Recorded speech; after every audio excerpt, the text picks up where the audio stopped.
Bonjour à toi, j'espère que tu vas bien. Bienvenue dans cette nouvelle vidéo YouTube.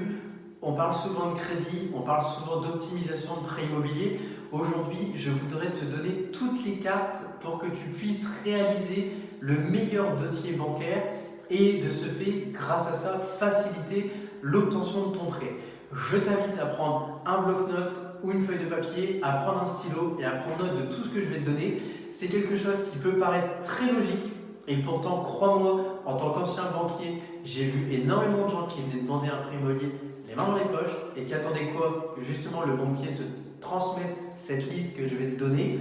Et quand c'est le cas, et ben justement, tu arrives dans un système où tu as déjà loupé de marquer des points, tu as déjà perdu cette occasion parce que tu retrouves dans cette situation où c'est le banquier qui te prend la main et ce n'est pas l'inverse, tu n'es pas maître de la négociation. Alors, je vais te faire la liste. C'est assez simple aujourd'hui, ça paraît bateau, mais la moindre des choses, c'est de transmettre tes justificatifs d'identité. Si tu achètes seul, tu dois remettre dans ton dossier une copie de ta carte nationale d'identité ou de ton passeport. Si tu achètes à plusieurs, tu dois mettre les justificatifs d'identité de chaque personne qui va acheter le bien immobilier avec toi.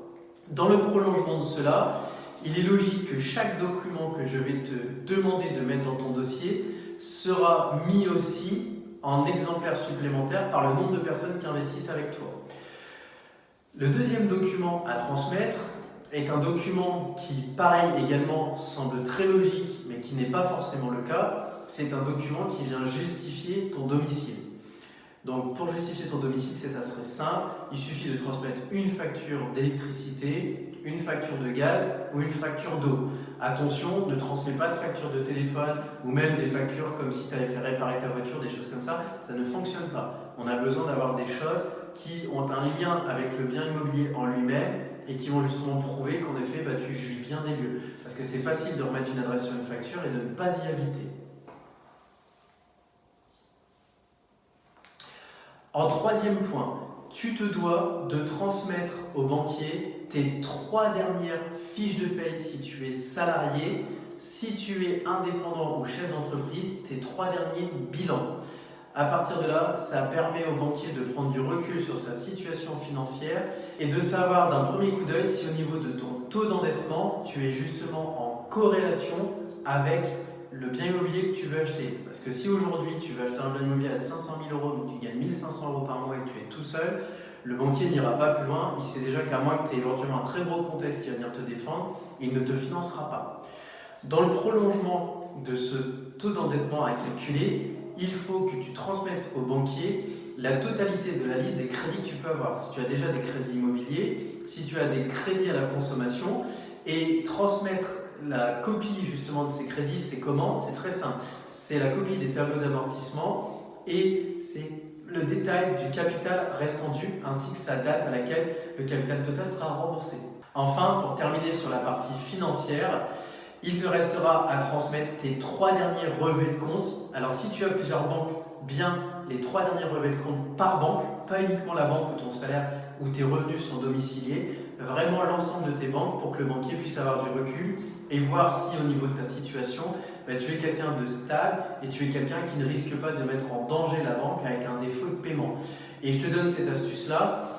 Sache que comme le banquier repart uniquement 3 mois en arrière, voire éventuellement il risque de te redemander un 4e mois si la négociation prend plus de temps, et sache que c'est justement dans cette période idéale que tu peux mettre tes comptes à jour. Donc évite tout ce qui est paris sportifs, tout ce qui est casino, poker en ligne, tout ce qui peut être justement découvert.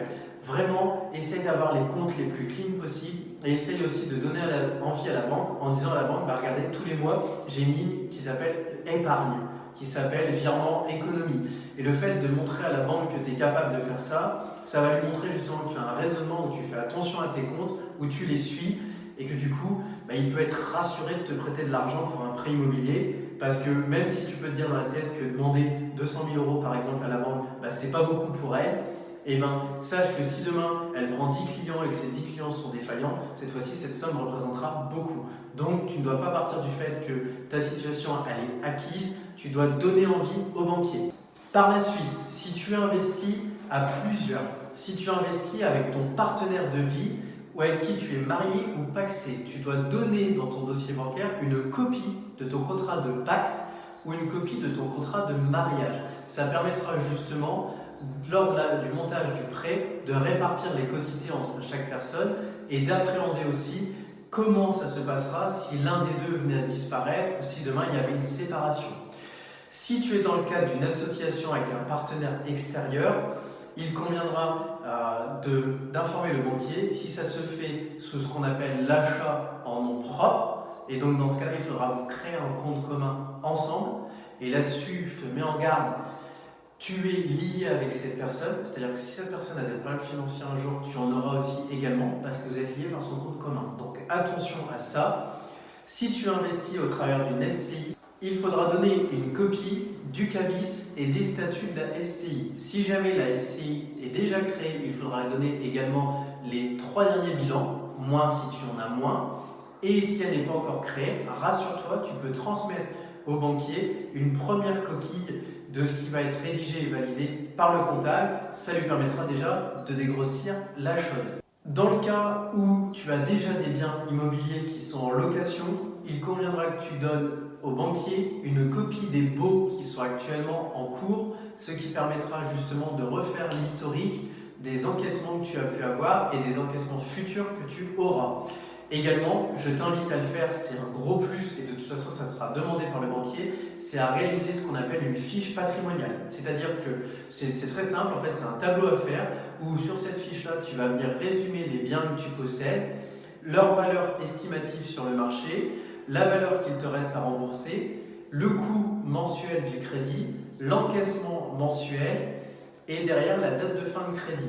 À partir de là, ça permet au banquier d'estimer quel patrimoine tu peux avoir et donc éventuellement, si ça peut être nécessaire, quel patrimoine tu pourrais laisser en caution sur ton nouveau prêt ou aussi éventuellement de venir diminuer ton encours parce qu'il faut savoir que quand tu investis dans l'immobilier ou même quand tu achètes à crédit, tu es limité sur certaines banques à 6 années de salaire et pour certaines autres banques à 10 années de salaire. Donc justement, si tu as déjà du patrimoine, on va pouvoir diminuer ça de ton encours. Et c'est un très gros avantage. Et maintenant, pour terminer, il reste ce qu'on appelle les documents magiques. C'est ces documents qui justement vont dire au banquier « Waouh, je me retrouve avec quelqu'un en face de moi qui est très carré, qui sait ce qu'il veut et cette personne-là, je peux lui faire confiance. » C'est quoi? C'est très simple. C'est qu'on en a parlé juste avant. Si tu as déjà des biens immobiliers et que tu fais une fiche patrimoniale, c'est justement d'aller plus loin et de demander à un agent immobilier de te faire une estimation de ton bien, estimation qui bien évidemment ne t'engage pas et qui toi va te servir énormément puisque le fait d'avoir ça dans ton dossier, ça va être un très gros plus. Et après c'est pareil, tu peux aussi demander soit à la personne qui t'a vendu le bien immobilier, soit à ton notaire si c'était un achat avec une personne physique, avec un particulier, et bien justement, tu peux demander une attestation de valeur vénale du bien immobilier que tu achètes. Ça prouvera que soit tu achètes en dessous de sa valeur, soit que tu achètes au bon prix. Et ça, c'est pareil, ça va rassurer la banque, parce que si jamais un jour tu as un impayé, elle se doit de saisir le bien et elle se doit de savoir combien elle pourra le revendre. Ces documents sont vraiment des documents magiques, qui paraissent bêtes, qui paraissent anodins, qui sont faciles à obtenir, mais qui, crois-moi, peuvent être un très gros plus pour ton dossier. Et la dernière chose à transmettre, c'est que si justement tu as des locataires en place, c'est de transmettre pareil une copie, même si c'est repris dans tes baux, je t'invite à le mettre en fluo ou à imprimer cette page à part. C'est une copie comme quoi tu as bien des garants solidaires ou même que tu allais plus loin, que tu as pris une garantie de loyer impayé. Attention, je te rappelle que tu ne peux pas cumuler loyer impayé et caution. Quand je dis caution, c'est tu ne peux pas cumuler loyer impayé et garant solidaire. Et justement, le fait de donner ça au banquier, c'est que ça va permettre une nouvelle fois de venir confirmer qui tu es, ce que tu veux et ce que tu es en train de lui présenter. Une fois que tu as terminé ton dossier, tu peux bien évidemment faire une très belle mise en page en reliant le tout et en mettant aussi des photos de ce que tu vas acheter et des photos de ce que tu possèdes déjà. S'il y a des rénovations, ça peut être un très gros plus parce que ça montrera aussi au banquier que tu n'es pas là pour faire le marchand de sommeil et que même si tu es là en tant que particulier en face de lui, si tu investis en tant que particulier, tu prends les choses à cœur, tu agis comme un professionnel et tu lui parles comme un professionnel. Si tu as une SCI, si tu investis au travers d'une foncière, cette fois-ci tu lui montres que tu es ce vrai chef d'entreprise, que tu as une âme entrepreneuriale et qu'il doit te faire absolument ce crédit parce que tu sais ce que tu achètes et tu sais que justement ça va non seulement enrichir la banque, mais ça va aussi venir t'enrichir et que ça sera une relation gagnant-gagnant. Voilà, tu as maintenant le dossier parfait pour faire plaisir aux banquiers. Il ne te reste plus qu'à le distribuer dans un maximum de banques parce qu'aujourd'hui le but c'est de multiplier tes contacts pour multiplier tes chances. Et une fois que tu auras eu tes retours, il ne te restera plus qu'à choisir. Je te remercie d'avoir été attentif à cette vidéo. J'espère comme d'habitude qu'elle t'a apporté énormément de valeur. N'hésite pas à laisser un pouce bleu, c'est la façon de me remercier et de partager ces vidéos au travers d'un maximum de personnes grâce à YouTube qui va les mettre en avant. Si ce n'est pas déjà fait, je t'invite à t'abonner. C'est gratuit, ça ne t'engage pas et surtout ça te permet de bénéficier d'astuces comme cette vidéo, de bénéficier d'anecdotes clients ou même de suivi de chantier tous les jours, puisqu'aujourd'hui je publie une vidéo par jour. Et pareil, si cette vidéo t'a plu, si tu aimes bien ce que je te diffuse au quotidien, n'hésite pas, que ce soit par le bouche-oreille, par mail ou sur tes réseaux sociaux, à partager mes vidéos. Ça va justement m'aider à venir apporter encore plus de valeur à de nombreuses personnes. Et toi aussi, ça va apporter beaucoup aux gens qui t'entourent, puisqu'il est fort probable qu'ils aient également envie d'avoir ces astuces. Je te dis à très bientôt. Ciao!